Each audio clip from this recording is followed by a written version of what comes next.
यादव जी, जिनके कर कमलों द्वारा 20 रुपए का पुरस्कार प्रस्तुत किया। धन्यवाद।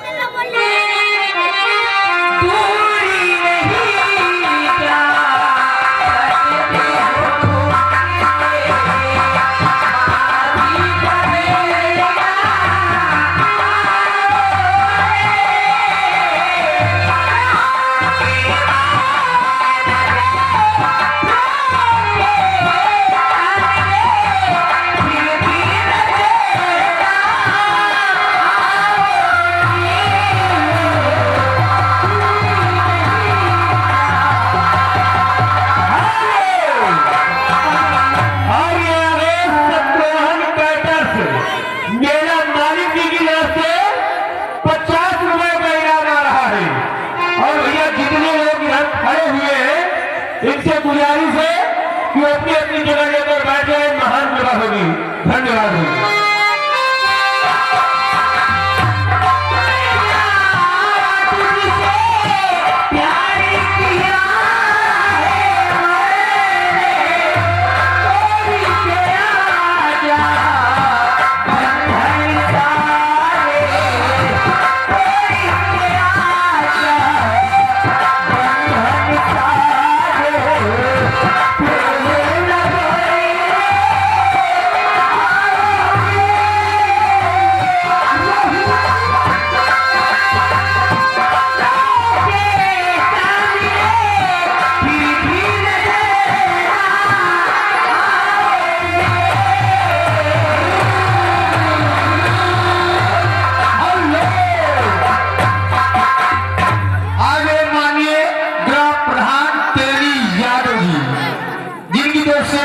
शानदार 11 रुपए का पुरस्कार पार्टी शुक्रिया। धन्यवाद।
उनकी तरफ से 20 रुपए मिले हैं। हेलो। और आगे माननीय दिलीप कुमार तराई बैंड पार्टी के मालिक जी, तराई बैंड पार्टी की तरफ से SDI इनाम आ रहा है। पार्टी धन्यवाद।